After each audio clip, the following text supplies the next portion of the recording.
What's up, Degenerate Nation? Welcome to the Big Bets on Campus podcast presented by BetMGM. This is the early week college basketball betting preview. I'm Stuckey, and joining me, as they always will early in the week, are Mike Calabrese, Greg Waddell. We have a lot to get to today, gentlemen. Last week we were on Tuesday.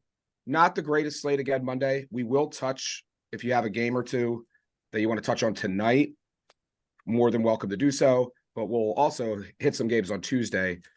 Little better card overall. We'll recap the weekend, get some rants in, and we'll also talk a little buy sell in the SEC. But let's start with just something you took away, one or two things from the weekend. Greg, hope you enjoyed the weekend, and what do you got?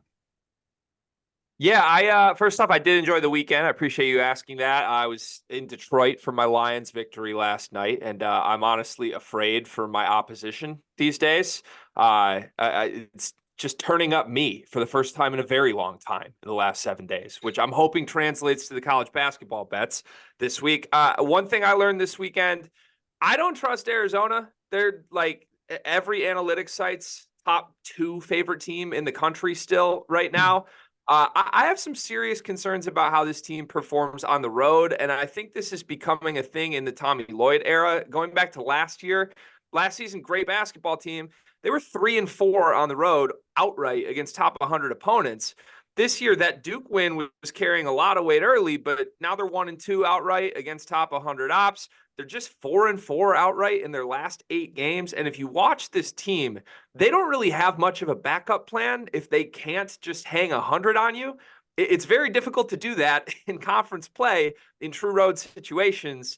I thought Washington State did not even really play particularly well, and they just controlled that game by dictating tempo. Arizona was extremely frustrated. Kylan Boswell, 0 points, 0 rebounds, 0 assists from a star point guard. That can't happen. So while Ken Pom and everybody tells me this is the second best team in the country, I'm fading Arizona on the road for the foreseeable future anytime we can catch a good number of points. Yeah, my question, I sort of agree with you. I mean, look, they're going to be power rated a top 5 team. But I have similar questions. But my main concern is, as we get closer to March, how much are we really going to learn? Because the Pac-12 is so down. I mean, I remember I was tweeting about this over the weekend. 2016, 17, 18, 8, you would get 8 Pac-12 teams in the tournament, 5 or 6 top 5 seeds. And now fast forward 5 seasons, we're talking 3 is what your last year, 3 probably this year if Colorado doesn't pick it up. So how much are we going to learn? I mean, UCLA is so I don't know how much we're actually going to know, and we're going to have to make some, like you're going to say, look, I'm still selling Arizona, not a buyer, because I don't think we're going to have a ton of great data points because of what the Pac-12 looks like. Would you agree with that? 100%. You're right. I think it's one of those teams I think you're going to have to pick your spots with, because when they win, they're going to win big. They're very good at home. Like, it's not going to be a surprise to see them beat any team in this conference, like 100-57 when they're going to home. have some crazy blowouts that keep their analytical profile so high all year. Right. Yeah, to me, it feels like there's enough data going back, including last season, which I get it. It's a totally different team. A couple of these guys were on the team, though. Ballo and Larson, especially key pieces. But I just think the way they play opens them up to some dangerous spots on the road, and that's something I'm circling. Yep. And staying out west, we talked about this before. I'll just mention, Santa Clara finally beating Gonzaga. Gonzaga's they are not scary. So some of the West Coast teams that we're used to seeing are way down this year. Calabrese, how was your weekend? It was good. I really enjoyed, some college basketball games, the NFL games. I have to bristle a little bit because NFL fans love to poke shots at, college football, where it's like, this bowl game is awful. Everybody opted out. There was some awful football being thrown around in some of the blowouts. But it just in general, I think that this is the time of year really where people start to open up a little bit of extra time for college basketball. So we're, one by one, we're bringing people in as we move, closer to February. And for that reason, I think it's okay that we're at this confusion point in the season, because everything that you're saying, I think also extends beyond that to really the rest of the top 10. It's like there's so many teams that you can't say are reliably great at this point. Really, there's UConn and Purdue, particularly when UConn gets Klingon back. Yeah. And then everybody else, more or less, like North Carolina, I think you can make a compelling argument, should be the third best team in the country. I don't feel great saying that. I think there's lots of debates that you can have back and forth, but I'll save that a little bit for the rant. The one part that I want to get into in terms of just overall confusion for me is the Big 12. I think we can all agree that the Big 12 has the potential to be the best conference top to bottom, but you have Texas losing on the road to West Virginia. They turn the ball over 22 times. They finally get that breakout game from Asmus, and they hold battle to below 15 points, and they lose. That's really troubling. Houston now losing back-to-back games. I know it was close against TCU, but I think that starts to bring into, a question in terms of their potential and the reliability on the offensive end. And the last piece of it is because everyone else is losing in the Big 12, now we have to just artificially inflate Kansas.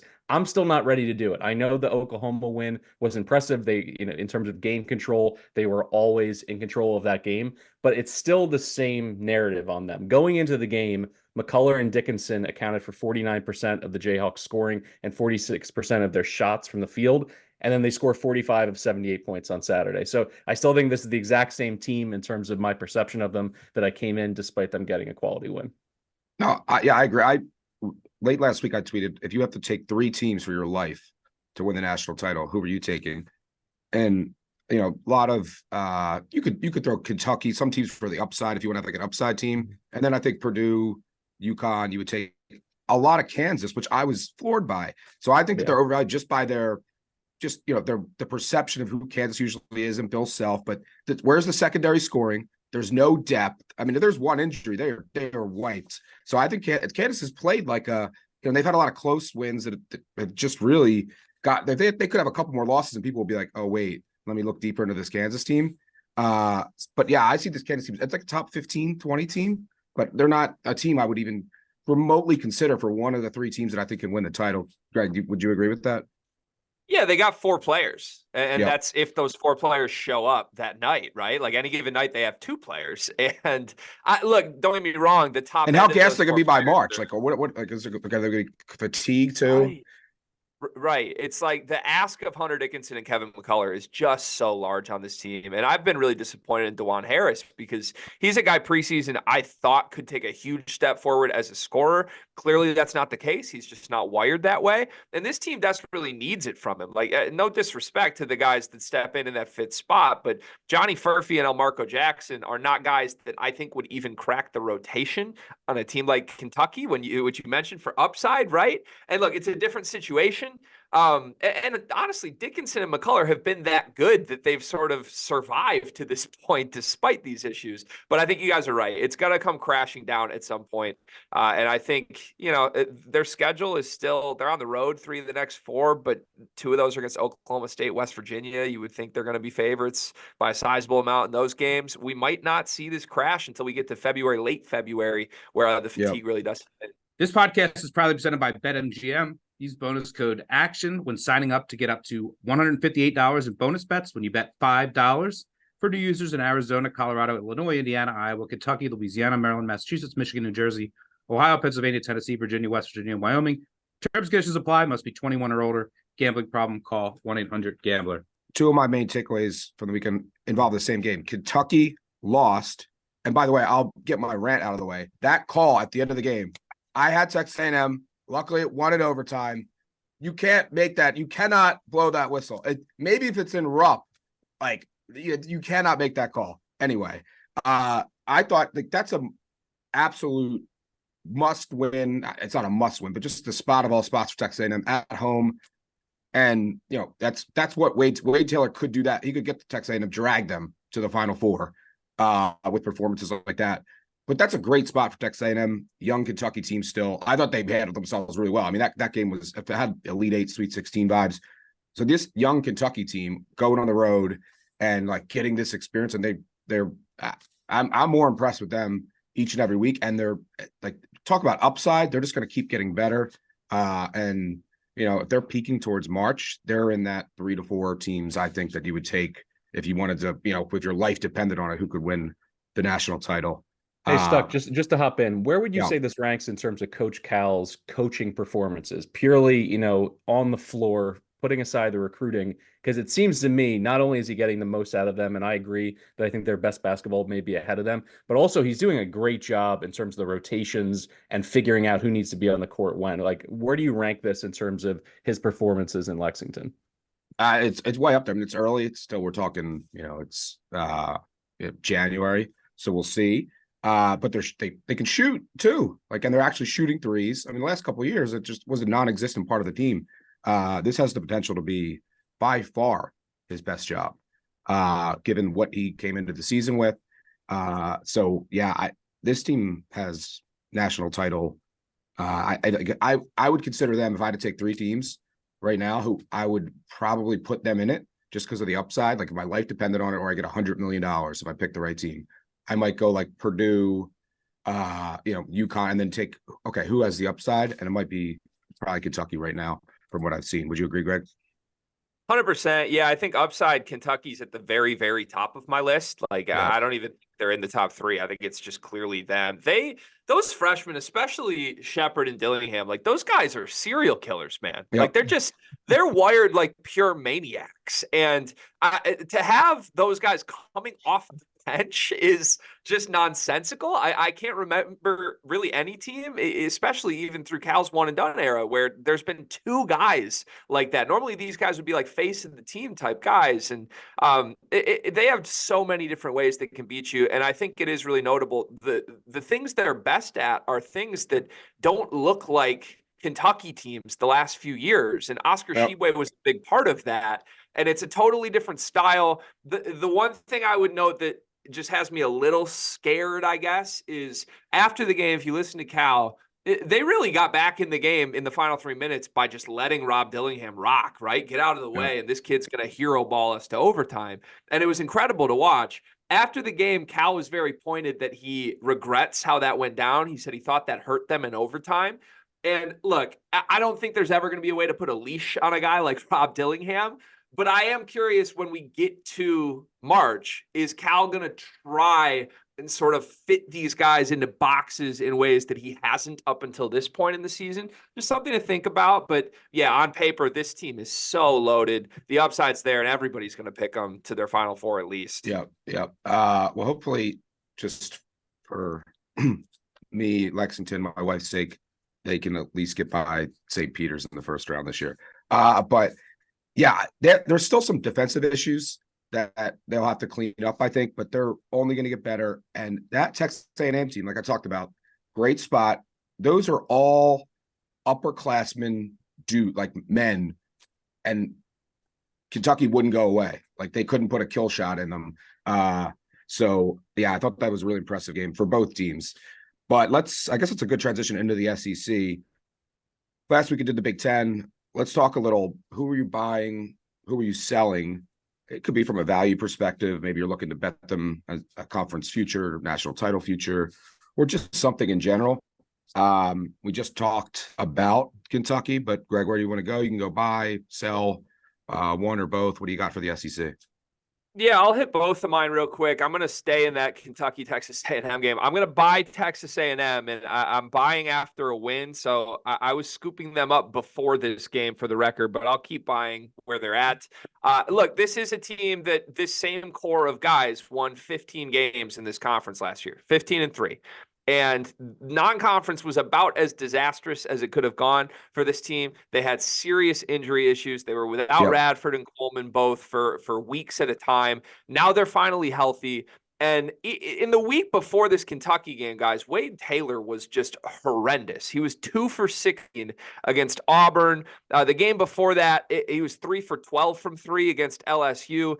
And they are at their best when he is making shots, clearly, like he did in the Kentucky game. But even in the Kentucky game, guys, he was 1 for 11 from inside the arc. I don't think Wade Taylor's playing his best ball. I'm very confident that is going to turn around at some point. He is one of the most talented guards in the country. And I just love how tough this team is. They get after you on the boards. Best offensive rebounding team in the country. And that's, to me, like, that's how they won this game against Kentucky, despite the heroics, was just relentless. 25 offensive rebounds against a guy who's going to be a pro in Aaron Bradshaw, and then on Jens, so too, when Bradshaw was just 4 fouls in 6 minutes in this game. So I think they're going to overwhelm a lot of the teams in the middle of the pack in the SEC, and that started with this win over Kentucky. And then on the sell side for me, I am going to sell high. Finally, I'm doing it the right way here. Alabama is who I'm going to sell. I'm very afraid of the personnel on this Alabama team. And Mark Sears has been phenomenal, maybe an All-American with the way he's played this year. It's crazy. But they're two big transfer ads. Aaron Estrada and Grant Nelson are very, very streaky at best. Nelson, I don't even know if we can call him streaky at this point. He might just not be good enough for the SEC. He's gone 9 points, 0 points, 9 points in his last 3 games to start off conference play. He was really, really shaky at times in some of their biggest non-conference games as well. If you remember that Arizona game, he was 3 for 15 from 3. I think teams will live with him stepping out in the Nate Oates offense and just trying to bomb you. He's not a shooter like that. And Estrada, he's had crazy scoring games, but to me, just the collective talent level is not as high as it has been with previous Nate Oates offenses. So I think they've had a little bit of a schedule boost to this point. If you go through what they've done in SEC play, yeah, the win at Mississippi State was impressive, but they opened with Vanderbilt on the road and South Carolina at home. They've got Tennessee and Auburn in the next week and a half. I think there's going to be some wake-up calls for a team that was 0-5 in the non-conference against top 50 opponents on KenPom. It's dicey. Indiana State's worked their way up into there now to give them one good win on the resume, but I think when they play the best teams in this conference, they're going to lose a lot of these games. Yeah, I think speaking of selling Alabama, we might get a little bit of an inflated number against Missouri, a team that, I mean, Missouri lost again in overtime, but they've had a super tough schedule. If you look at it, they probably should have won that South Carolina game. A little bit of a meltdown late. So, and this Alabama team, I have no issues fading if you're going to get like overinflated double-digit spread at home against Missouri, a spot I had circled. So I would agree with you there. And going back to Texas A&M on a couple things, this is a team that's not. So they're not 3-point reliant, right? So it's not a team that they have an off shooting night in the tournament. They're going to get upset because they couldn't hit a 3, and it doesn't matter what their percentage is because they're going to get 45% of their misses, but they're also shooting 27%. If you look at synergy, they're in the first percentile in wide open jumpers. And you look at last year, it's a team that's not a good shooting team. So don't get me wrong, I'm not saying that, but it's a team that should finish around 32% from 3, which isn't great, but they're at 27 and they're not that bad. And you mentioned it, Taylor, generally one of the best finishers in the country too. I do think, and Buzz said this, he said the single most impactful rule change in my coaching career was the block charge rule. And they are like a helter-skelter defense. They're like hurt by this. There's something there that they're still adjusting to. But you're right, injuries early in the season, one of those teams that looks like that's a win that can all right, if they lost that game, then but I think them getting that win, getting healthier. I agree. I think it's a team that I'm going to continue to look to buy on. Now, I will say, not all spots are created equal. You want to know what's a great spot? Texas A&M gets that win. Arkansas loses. No, you cannot. I need to see a pulse from Arkansas before I even look. Yeah, I don't want any part of them. They look dead, zombie status. I want no part of Arkansas. They could, wake up and beat Texas A&M, but they're not getting my money. Mike, thoughts on the SEC? I'm going to go ahead and I'm going to go ahead and sell on Georgia. Mike White has been playing really solid defense. They're top 50 in KenPom and Torvik. But when you look at the schedule, 0-1 against Quad 1, 3-3 against Quad 2, and 9-0 against everybody else. And I think some people would look at that 6-point loss to Tennessee, a game that they covered, as a great sign. But in my eyes, that's as good as it's going to get for them offensively. They knocked down 14 triples. They turned it over less than 10 times, but they couldn't get a single stop on Dalton Connect when he had the ball down the stretch. And I think For that reason, when you look at their record, 12-4 overall, 2-1 in SEC play, I think you still may get some good numbers with these matchups coming up. They travel to Columbia to play South Carolina, Kentucky and Florida, with the a home game with LSU in the mix. I think they're going to be exposed given that slate. And I'll push back a little bit on Alabama. This is actually a team here for the buy-sell I segment. thought you were going to say Arkansas, and I was not going to let you push back. Yeah, no, I I agree. I think Arkansas needs to be put in timeout there on gambling probation for the foreseeable future. But Bama, what's interesting to me, you look at, and you mentioned it in terms of the earlier schedule, losing those games to the top 50 teams. They lose 4 out of 5. Those were to Clemson, Purdue, Creighton, Arizona. They're competitive in most of those games. But since then, the thing that I focus in on the most and where I really view their overall ceiling is their defense. Their defense is playing better. I understand that the schedule got a lot more manageable, but they're top 60 in Ken Palm and Torvik, and they did it against Toulouse Smith in the Mississippi State game. Even with Pringle, I think he played 6 minutes. He fouled out in 6 minutes of action, which was ridiculous, and that put a lot of pressure on Nelson. They still coax a 5 for 15 game out of them, and that's really why Mississippi State was drawing dead in that game. They need Smith to be a dominant player on the offensive end. I agree with the assessment on Estrada. I watched him play a lot at Hofstra. He could be a streaky player. I think he can help them, play above themselves in some games, but he definitely needs to bring them more on the offensive end. Sears being this, stabilizing factor, I get it, but overall, I think right now on Bama, because the defense has figured something out where early in the year it looks like they were going to be outside the top 100 defensively, to do some things. I don't know if it's full scheme. I don't know if it's, personnel, whatever it is, they're at least competitive to the point where I'm interested to see what the number is on Saturday at Rocky Top against Tennessee, because this Mizzou game, I think, is really going to swing it. If they cover a huge number, I think this number is probably going to be closer against the Volunteers, and it may be a pass. But if they don't cover against Mizzou and I can get, I don't know, Stuck, you tell me, what do you think the spread should be on Alabama, Tennessee in Knoxville? What is that game, Saturday? That's Saturday, yeah. I make it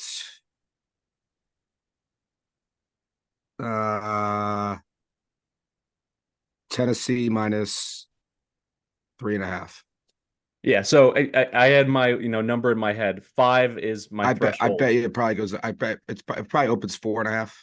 4. Yeah. So if I can get in there in that range, kind of on the cusp of certainly above one possession, I'm interested in Alabama. I think that's going to be the game for me for the rest of the year. That's going to tell me what I need to know about this team. Is it smoke and mirrors with their improved defensive play, or is it for real?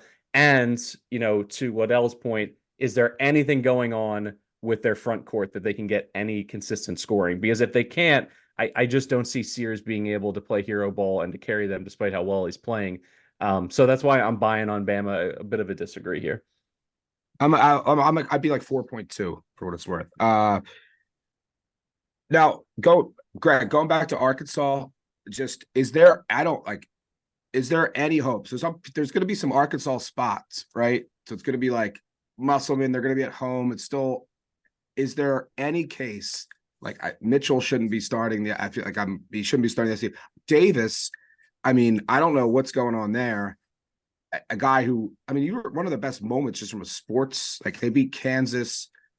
Musselman comes over, they're crying. He's crying, talking about all the work he put in. And he went through, I think he dropped 24 in the second half. And then, Musselman saying how much of a leader he is. He's late to things, not starting because of it. And the whole operation, is there any case that you can see where, all right, look, this is the low point. We have to start buying Arkansas, or is there just nope, put them on the burner until you see something? So the case would be Eric Musselman, and I would listen to anybody making that case because go through what Muss has done in his career. He's essentially always had good teams. He's had teams finish below 500 in conference play at Arkansas. They were 7-11 his first year. They were 8-10 last year. But overall, he's won 20 games or more all 8 years of his career as a head coach. So this would be shocking if they just completely spiral and finish below 500 on the season. With that said, if you've watched this team at all in the last 3 games, which I know both of you and I have, it's a disaster, right? And I don't think It's the roster that's the problem, right? Yeah. He's the biggest transfer portal guy, and that's boom or bust. We've seen it work for teams. We've also seen it completely derail seasons. And sometimes you can survive one, maybe two problematic guys. Right now, like Keon Menefield was added midseason, and then he immediately led the team in minutes and shot attempts for like 3 games. And then he comes out in the Florida game, plays 3 minutes. Like, what is he supposed to expect, and what does everybody else expect from that? Ellis, another guy who has been in and out of a 30-minute role, and then he plays 3 minutes in this game. Devo Davis is a disaster, and like you said, he was the best player on the floor in the Kansas game. And all 3 of those guys have, for lack of a better word, just emotional concerns. Like, you can survive maybe one of them having ups and downs. You can't survive 3 guys that play the same position that are all frustrated with each other needing to compete for a spot. So I think this is just a disastrous roster build. I don't think this is changing. And it's kind of shocking to see, because I expect higher, and just a higher floor, at least from an Eric Musselman program. Yeah, it looked like it's not even the losses, it's how they're losing and how they look. And it's just, 30 to 40 point blowouts back to back. It's like, where's the pulse? Like, I don't see it. And the roster, the offense, it's just not there from a consistency perspective. And now a quick word from our sponsor, HelloFresh. With HelloFresh, you get farm fresh, pre-portioned ingredients and seasonal recipes delivered right to your door. Are you too sad from betting wildcard weekend underdogs to leave your house? No problem. With HelloFresh, you skip trips to the grocery store, and unlike betting unders, they make home cooking easy, fun, and affordable. That's why they're America's #1 meal kit. This time of year, everyone's looking to revamp their eating habits. Look to HelloFresh's wholesome options every week, like their Protein Smart recipes each week. People say a lot of things, but we know 2 things are always true. First is you can't rely on the passing game in windy conditions. Second, breakfast is the most important meal of the day. And HelloFresh agrees with both of these. In fact, they're giving all subscribers free breakfast for life. That means you'll enjoy a totally free breakfast item with every single HelloFresh delivery. So go to HelloFresh.com/BBOC free and use code BBOC free. Again, that's HelloFresh.com/BBOC free for free breakfast for life. 1 breakfast item per box while subscription is active. That's free breakfast for life at HelloFresh.com/BBOC free with code BBOC free. HelloFresh, America's #1 meal kit. But let's move on to some more actionable stuff and talk either tonight, if you want to mention a game tonight, anything tomorrow, even if you want to throw out something for Wednesday, feel free to do so.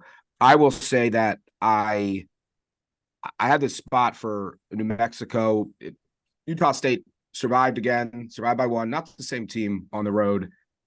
They basically ended New Mexico's season last year, but I've been saying, New Mexico's close, right? And they had the injury, all their guards haven't played together. Once they figure it out, and then you watched it early in the San Diego State game, it was like, all right, are they going to figure it out? And then something clicked in that game. So I'm looking to still buy New Mexico while I can. And like we talked about in our kickoff episode, I think New Mexico, they're a team that could be an FAU with their guards. And if they just keep getting better and stay healthy, they're a team that you just won't want to see come March. So I'll be looking to see what we get a cheap price at home on New Mexico against Utah State. But that was what I've been waiting to see. That, and I know it's only 1 game, but there was reason to believe look, they haven't played together at all, pretty much their entire backcourt, got a couple games under their belt, and then it looked like everything clicked. So I think New Mexico can be super scary moving forward. So that's a spot and a team in general that I have circled. Greg, anything you want to mention on New Mexico and/or for tonight or tomorrow? I love the New Mexico play. That was one of my 2 that I had circled. And just to add a note on it, they're 7-1 against the spread at home this year. I just love the team. I absolutely love the team now that they're fully healthy, and that backcourt's one of the best backcourts in the country. I'm very curious to see what that opens at. Do you have a number on that, Stuck, of what you expect? I think that. So I'm praying and hoping it opens. Yeah, Torvik has it New Mexico -5. So yeah, I'm praying, would love it if it opens 2.5. I would get bet. But yeah, I would like anything under 5 would be amazing. If like, how much is the market caught on? Maybe because Utah, I'm hoping that like, hey, Utah State, they escaped by 1. Can we get like a cheap 3 on the open? Would love that, but anything under 5. And I mean, it's the Pitt, and that you just watch them at home too. They're just a different team at home. And Utah State's not the same team. They're another team with an amazing home court advantage. Yeah, that's a set the alerts one for me for sure. Yep. Try to jump on it if it's 3 right away. The other one I have circled for Tuesday, I've got my eye on Indiana to cover at home against Purdue, and this feels gross. It feels disgusting to say that out loud if you've watched Indiana this season. But I have a theory, guys, and I love this Purdue team. I'm probably going to pick them to go to the Final Four. I love betting them. I don't like fading them. But their season script has essentially followed word for word exactly what happened last year up to this point. A loss at Northwestern, struggling in Big Ten play on the road, undefeated non-conference where they look untouchable. Like they're playing all the hits thus far. Should be notable last year, Indiana swept Purdue 2-0. Now, Trace Jackson-Davis was one of the best players in the country. They simply don't have that type of talent. They don't have shooting around him like they did with Jalen Hood-Schifino. It's a totally different roster with a lot more problems. They've still been really awesome at home this year. Indiana is 6-1 against the spread in their last 7 games at home. Purdue's 1-4 against the spread in their last 5 games overall. I kind of think they're hitting a little bit of a roadblock here. It's going to be an emotional game, as always, at Assembly Hall. Depending on the number I can get, I'm interested in Indiana. Now, if it opens at like 7 or something, I'm jumping off of that. But Ken Palm's got this as an 11-point Purdue favorite. If I could possibly get 10, I feel really, really great about that. I'll have to see where the number lands. Yeah, and where the home court can, because obviously it's going to be electric there. I mean, Assembly Hall for a big game always, but especially Indiana, Purdue, and this Purdue team. And Edey is so difficult to officiate. Mainly, he gets fouled way more than they actually call. And then the refs want to even it out, especially on the road, right? So then you're like, games become a little more foul fest. But with all the uncertainty and how you are calling fouls on Edey in Assembly Hall with the crowd is going to be like, F you, if things are like Edey's not getting calls. Like Indiana, you could see Edey getting like, a second cheap foul with, 14 minutes to go in the first half. You might just see way more fouls on Purdue on the other end. So that's where the home court advantage can come in, because there's just a lot of variance with how whatever crew that night, how they decide to call it based on Edey, who's getting fouled all the time. And then there's this, it's just human nature, right? You don't want to have the other teams, Edey gets fouled 6 times in the first 8 minutes. Purdue's in the double bonus, but they only have 1 foul. And then the crowd's yelling, and human nature, refs will, start giving you fouls the other way. A lot of variance. That's where the home crowd could come into it. So that's a spot I've circled. I'm super curious to see where that opens and how sharp it is, because I agree. I would at 7. I would want a little more. Like I'd love to look at double digits if we can get it. Mike, anything that you want to mention for tonight or tomorrow? So we're a clean sweep on New Mexico. I love them -5. You guys mentioned just about all of it. The only thing I would add is JT Toppin and Nelly Jr. Joseph. They are the right mix to be able to bang with Great Osobor in this game, because he's been playing out of his mind. Yet, despite a 24-14 game, they only beat UNLV by 1. And in the 2 games that he's been held to single digits this year, they beat Santa Clara by 2, they beat San Francisco by 1. So they're certainly mortal when he's not playing out of his mind. And not many teams in the Mountain West have multiple bodies that they can throw at him with the kind of athleticism. Toppin's coming off a 17-16 game against San Diego State. So I think New Mexico is still ascending at this point. And I agree, they have 4 superstars. Dent didn't even play all that well against San Diego State, and they ran him off the floor. So, help anybody if all 3 of them get going at the same time. Mashburn in the mid-range, and, Dent being able to bury some shots from distance. I'm actually going to say, only a freshman. That's a guy that looks like he's still getting better. So come March, you have your experienced backcourt. And they look like, all right, let's figure out how we share the ball, who's going to take what distribution of shots. And then I like some of their depth pieces that they added, but a guy like Toppin keeps getting better. They have the formula for definitely a Cinderella run, if you want to call it that. But go ahead. I'm going to stay in the Mountain West. I'm going to lay a huge number with Colorado State. I think this is a get-right game for Nico Medved's team. You know, they've lost 2 in a row, but since he's come to Fort Collins, he's 8-2 against the spread when facing Air Force. And this particular Falcons team, they're challenged on the offensive end. They mask it by playing as slow as just about anybody in America. But unlike a lot of Ken Pom top 25 offenses, Colorado State's fine playing slow. They'll do it in the half court. They don't need that transition game to be running and, up and down the floor. So I don't think that's a huge differentiator for the Falcons in this one. And Colorado State's biggest trouble is on the glass. Air Force can't rebound. They're 315th in offensive rebounding percentage. And, in terms of their skill position and who they go to as their go-to scorer, Petraitis is really their only option. And I like the matchup against Cartier. Cartier fouls out against Utah State and Asibor, and really that was when the game swung. I think he's going to have a better performance here, so I don't mind laying a huge number. Colorado State has covered really big numbers under Medved against Air Force before, so I'd play it all the way up to 20. Like the look. Greg, curious to get your thoughts before we get out of here on staying in the Mountain West. Colorado State, couple losses in a row. They haven't been fully healthy all season either. I do still think that they have defensive issues, especially in the post, which might trouble them. I know against Boise, Meadows hit like some crazy threes in the second half. But should we be worried about Colorado State, or they'll be fine? It's Stevens, it's Medved, they'll get healthier. And then Boise State, should we be taking Boise State more serious? Get the Colorado State win, followed up with a road win at Nevada, which then I was like, okay, wow, I'm gonna have to look into. I wasn't a believer in this Boise State team. Point guard play very questionable.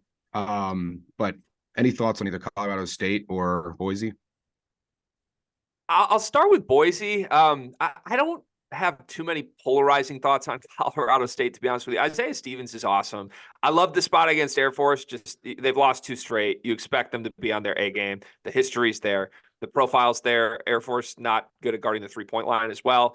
I like that spot for sure. There's something missing when I watch Colorado State. On the Boise State side, they have a couple guys, especially Degenhart, though, who just any given night, it's like he's the best player on the floor. And I think that really matters in a conference like this where, there's a lot of good teams here. The depth of talent in the Mountain West is really, really high this season. But if you have a superstar, I think Ledee from San Diego State is the other guy that jumps out at me. He can just win you a game. Degenhart to me is one of those dudes. I think he kind of did that against Nevada. To me, Blackshear really got going early. And Degenhart just kind of put an end to it, responding and slowly, methodically backing his way down into the post, people playing off of him. He finished with 29 and 4. He's a superstar, but I like the way the guys around him play well as well.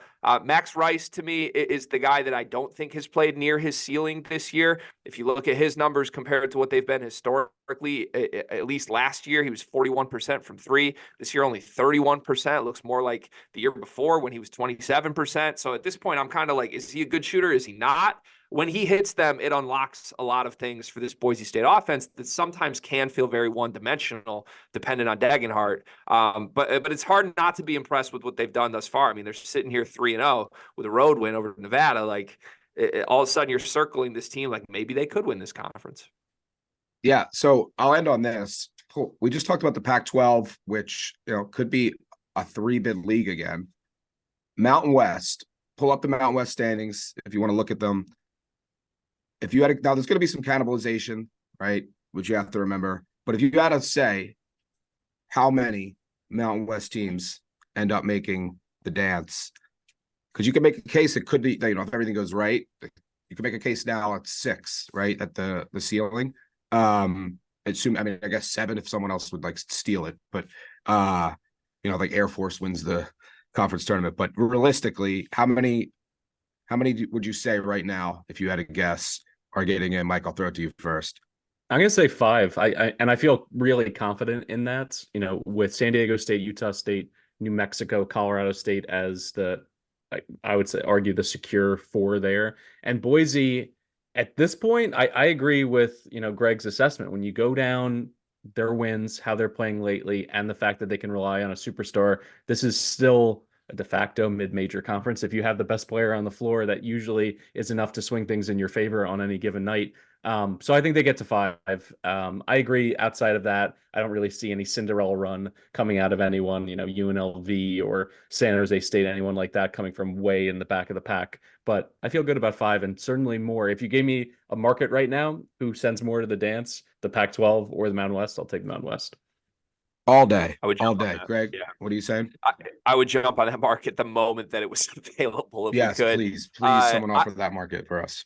So I think I'm going to be a little bit of a contrarian here. I think I'll go with 4 for the number that ends up getting there. That's the number they've gotten in the tournament the last 2 seasons. Now, where I'm going to be creative on this is I think it's going to be an unconventional 4. It's not the 4 you would expect, right? We said Utah State, San Diego State, New Mexico, Colorado State feel like the obvious 4.